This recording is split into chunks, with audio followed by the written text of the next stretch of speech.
teman-teman, kembali lagi di Edu Podcast, gudangnya informasi bersama saya Honsa Haula dan saya Siti Zulfa Paujia. Oke, pada kesempatan kali ini kita akan kembali berbagi informasi seputar kehidupan perkuliahan, di mana khususnya untuk para siswa-siswi yang saat ini masih bingung nih untuk nentuin jurusan mereka mau di mana, juga universitasnya mau yang mana. Nah, kita akan bantu menyebarkan informasi-informasi yang nantinya bisa dipertimbangkan buat teman-teman semua.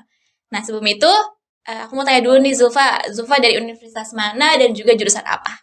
Oke, aku saat ini berkuliah di Universitas Juanda dengan jurusan Sains Komunikasi dan mengambil konsentrasi jurnalistik. Nah, kalau boleh tahu nih, dari sekian banyak universitas, kenapa harus Universitas Juanda sebagai titik terakhir menentukan pilihan Zulfa? Panjang. Nah, oke.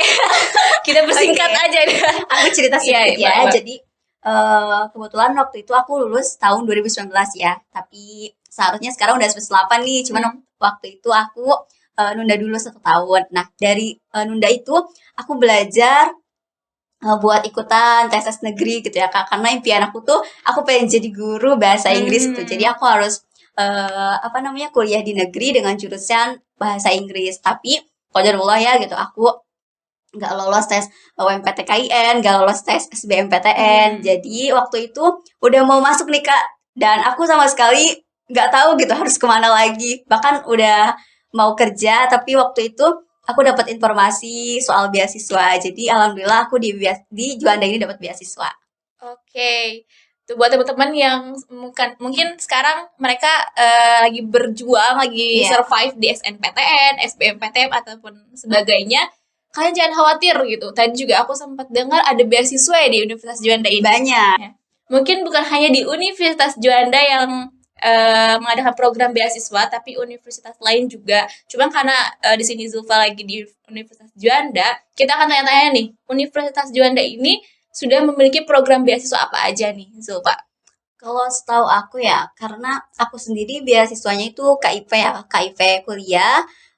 Tapi setauku beasiswa lainnya itu ada yang namanya Pancakarsa, itu program dari Bupati Bogor ya yang tahun-tahun lalu kalau nggak salah baru diluncurkan. Terus juga ada PKD, Pendidikan Kader Dakwah, yang mengharuskan mahasiswa itu misal minimal hafal berapa juz gitu ya. Terus ada juga beasiswa bagimu santri dan beasiswa lainnya juga. Aku kurang tahu beasiswa apa, tapi karena aku beasiswa KIP, jadi mungkin aku bakalan seputar KIP aja gitu, ngasih trik and triknya gitu. Oke, kalau boleh tahu nih, untuk bisa menjadi terseleksi ya, jadi mahasiswa yang dapat beasiswa KIP itu sulit nggak sih persyaratannya atau persiapan yang harus diperlukannya gitu? Untuk sulit tidak sulit, mungkin pas tahunan aku yang waktu itu kan ada peralihan dari bidik misi ke KIP. Jadi waktu itu Unida meluncurkan KIP itu banyak banget, kalau tidak salah 200 kuota, dan mungkin aku salah satunya. Nah, untuk persyaratannya sendiri sebetulnya KIP itu nggak harus pinter ya, gitu. Nggak harus orang-orang pinter, tapi orang-orang yang memang kurang mampu gitu. Salah satunya mungkin aku kurang mampu gitu. Kalau misalnya mau mendapatkan KIP, mungkin dari segi orang tua kita yang bukan PNS, terus orang tua kita yang memang gajinya itu di bawah 4 juta gitu dalam 1 bulan. Seperti itu. Terus KIP ini juga kita dikasih biaya hidup nih Kak per bulannya 700.000, tapi itu tahunan aku ya yang 2020. Kalau misalnya tahun sekarang tuh kalau tidak salah sekitaran 1 jutaan gitu lah yang dikasih biaya hidupnya, seperti itu. Nah, buat teman-teman yang sama gitu ya kayak aku, ekonominya kurang stabil, nggak usah takut gitu. Kalau misalnya punya mimpi, harus berjuang karena sekarang ini banyak banget tuh jalan menuju kita kuliah. Jadi kan untuk beasiswa KIP itu kita dapat kayak tunjangan atau uang saku ya, 700.000 kalau di tahunan Zulfa ya. Nah, untuk benefitnya sendiri apa hanya uang saku atau ada benefit lainnya gitu dari ikut program beasiswa KIP ini? Untuk beasiswa KIP tahunan aku ini dapat, jadi kita nggak usah bayar SPP gitu Kak. Udah mah kita dikasih biaya hidup yang 700.000 per bulan, kita juga gratis gitu. Jadi kalau misalnya kuliah tuh ya tinggal ada uang buat sehari-hari makannya atau ngekosnya gitu aja sih. Jadi KIP tuh benar-benar ngebantu banget itu buat orang-orang yang memang mau berkuliah tapi ekonominya tuh nggak stabil. Gitu. Nah, kalau untuk yang ikut beasiswa KIP ini, apakah untuk penjurusannya pun ditentukan oleh KIP ini, atau memang kalian bisa bebas menentukan jurusan yang kalian mau di Universitas Juanda ini? Nah, untuk penjurusannya sendiri sebetulnya tergantung ya Kak, kita maunya tuh kemana gitu. Nah, tapi berhubung pas waktu tahunan aku udah jadi gelombang 2 udah mau akhir gitu. Jadi waktu itu hanya tersisa 9 jurusan, salah satunya ilmu komunikasi dan Hmm. tiga tiga dari sosum dan selebihnya dari saintek karena aku backgroundnya dari sosum gitu ya kak yang emang gak paham gitu kan soal Hmm. IPA makanya aku memilih sosum salah satunya sains komunikasi kayak gitu. Oke, tapi nggak nyesel kan masuk komunikasi? Kalau dibilang nyesel sebenarnya enggak sih gitu karena belajar hal baru juga gitu di Hmm. komunikasi karena nggak mau bilang nyesel ya gitu takutnya ilmunya gak bermanfaat gitu. Iya betul banget gitu.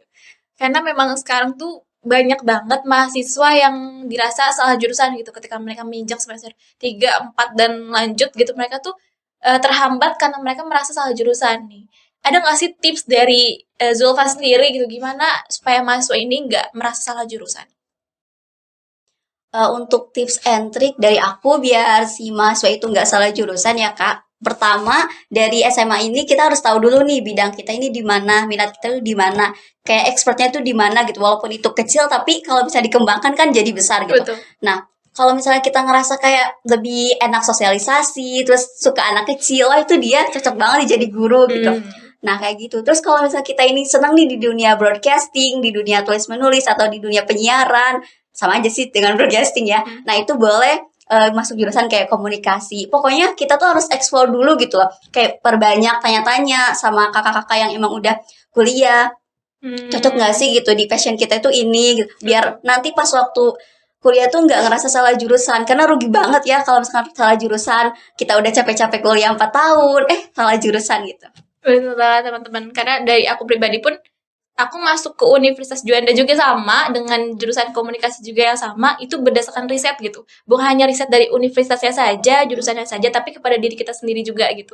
Karena perlu mengetahui apa yang kita suka, apa basic kita, apa keinginan kita di depannya gitu. Risetnya itu bukan sekedar apa yang kita suka, tapi ke depannya di komunikasi ini profesi apa yang akan menjamin gitu kita ke Iya, depannya. Di betul. mana profesi itu apakah sesuai dengan keinginan kita dan basic kita atau enggak gitu. Dan itu penting banget ya. Karena ngaruh Betul. banget nih kalau misalkan kita salah jurusan, mau ngerjain tugasnya aja udah Nah, gak udah males kepikiran banget ya kan. kayak. Iya betul banget teman-teman kayak gitu. Terus juga apa namanya?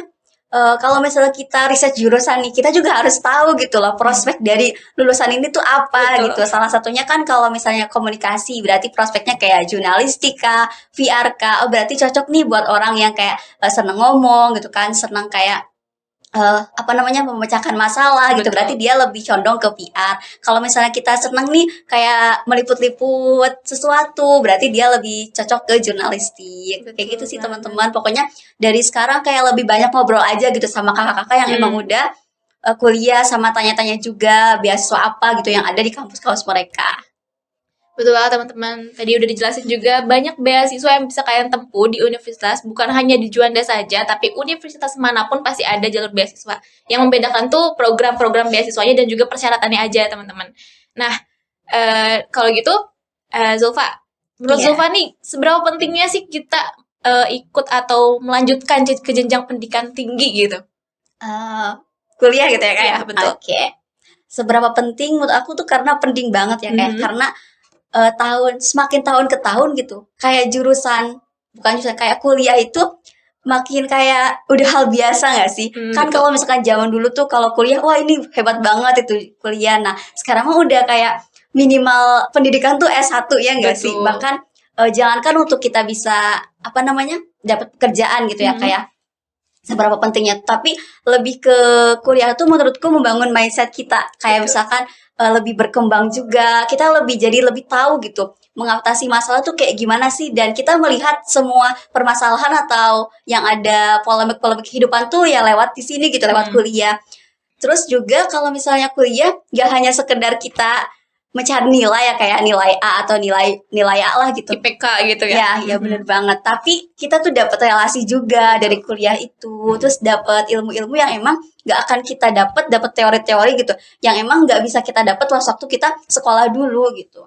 Nah, betul banget. Menurut aku juga sama, karena kuliah tuh penting banget gitu. Untuk kita yang mau bener-bener mau nuntut ilmu, bukan untuk kita yang hanya buat menggapai sarjana saja gitu. Nah. Karena di kuliah ini, di dalam perjalanan kita menuju S1 ini banyak hal yang kita temukan. Salah satunya ketika kita ikut kegiatan organisasi, salah satunya itu kan bisa memperluas wawasan kita, bukan hanya di bidang organisasi tapi juga sosial, relasi juga betul. Tadi kita ditambah relasi juga. Siapa tahu lewat perkuliahan ini kita malah banyaknya self improvement sih menurut aku pribadi gitu. Bukan hanya dapat ilmunya, tapi dari buat diri aku sendiri pun banyak hal yang berubah gitu. Secara tidak langsung kita tuh sama-sama mendewasakan diri gitu di proses perkuliahan ini kayak gitu. Oke, bisa kita simpulkan sama-sama ya bahwa kuliah itu penting banget terlepas dari gender laki-laki atau perempuan ya. Walaupun nanti perempuan juga akan menjadi seorang ibu, justru seorang ibu juga perlu ya perluasan yang lebih luas untuk menjadi madrasah pertama untuk anak-anaknya. Betul. Nah, begitu. Dan menurut aku pribadi pun kuliah ini bukan sekedar belajar akademik atau sekolah formal, tapi di dalam perkuliahan dan kampus pun kita bisa dapat perkuliahan informal gitu kan lewat organisasi tadi gitu. Dan juga sekarang nih lagi banyak nih Zulfa, banyak program-program yang diluncurkan oleh universitas maupun Kemendikbud untuk para mahasiswa. Zulfa sendiri pernah nggak ikut program-program yang memang diluncurkan oleh universitas maupun Kemendikbud gitu? Apalagi kan Zulfa ini mahasiswa yang beasiswa ya. Ada nggak tuntutan khusus gitu untuk ikut program-program seperti itu? Oke. Aku mau bahas berarti kewajiban anak beasiswa gitu ya, betul, untuk ikut program. Untuk anak beasiswa sendiri, karena kebetulan anak-anak beasiswa ini memang diwajibkan ya untuk ikut program-program yang memang diluncurkan oleh Kemendikbud, kayak misalnya program magang, terus program PMM ya, Pertukaran Mahasiswa Merdeka Dalam Negeri, IISMA, dan lain sebagainya. Pokoknya banyak banget program-program brilian yang diluncurkan oleh Mas Menteri Nadiem Makarim gitu. Untuk aku sendiri, karena aku anak beasiswa, aku pernah mengikuti program PMM ya kayak Pertukaran Mahasiswa Merdeka. Kebetulan waktu itu diterima di Universitas Islam Riau. Oh, jauh banget ya Riau. Ya, Riau. Tapi sayangnya nggak kuliah ke sana. Kita online. Oh, karena pandemi mungkin ya. Bener banget. Karena waktu itu pandemi masih marak-maraknya ya waktu itu. Bahkan di Riau itu lebih tinggi gitu daripada di Bogor. Makanya kita tidak diberangkatkan untuk ke Riau ke sana.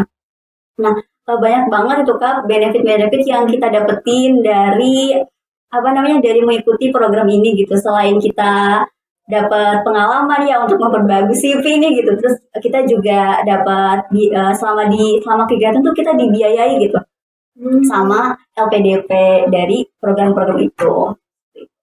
Oke, seperti yang dijelaskan Zulfa tadi, bahwa banyak sekali program yang sudah diluncurkan khususnya oleh Kemendikbud untuk mahasiswa. Karena rekan-rekan kelas aku pun banyak yang ikut program itu, dari mulai program magang, program kampus mengajar, terus program ada juga PMM, ada PKM, dan masih banyak lagi.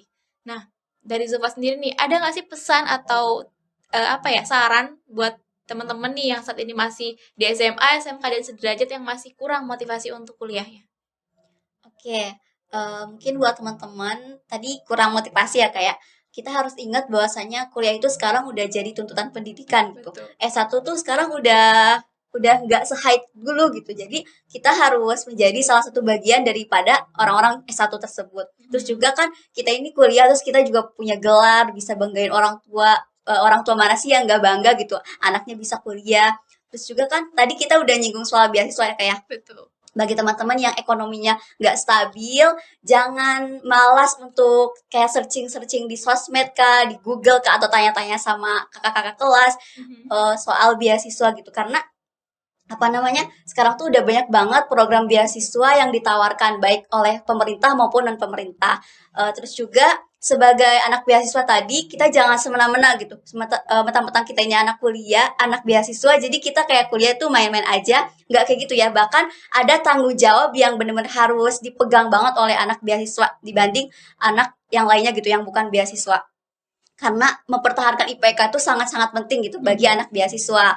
Nah, tapi jangan disangka kalau IPK ini segalanya gitu. Kita nggak boleh aktif di non akademiknya. Justru sebagai anak beasiswa kita harus ngebuktiin kayak aktif di akademik, aktif di non akademik juga harus gitu. Kayak misalkan kita ikut-ikutan program organisasi atau program-program brilian yang diluncurkan oleh Kemendikbud tadi, seperti kampus mengajar, PMM, ISMA dan lain sebagainya. Pokoknya selama kuliah ini kita harus cari-cari pengalaman lah gitu, sebanyak-banyak mungkin, karena masa-masa kayak gitu nggak akan diulang 2 kali. Itu sih teman-teman. Betul banget. Karena tadi nggak ada biaya bukan alasan mereka nggak bisa kuliah ya Zulfa Bener ya. banget. Karena saat ini banyak banget universitas meluncurkan banyak program beasiswa yang bisa kalian ikutin. Tinggal dari kalian motivasi perkuliahannya udah ada apa belum gitu.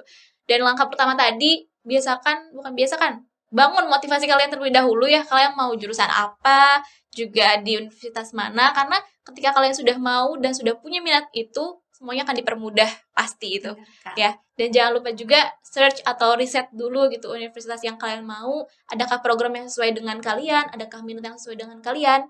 Nah, kalau misalnya kalian tertarik di Universitas Juanda, khususnya di program studi sains komunikasi, kalian bisa cek Instagram PMB Visipkom, karena di sana ada banyak informasi-informasi seputar beasiswa yang bisa kalian ikutin.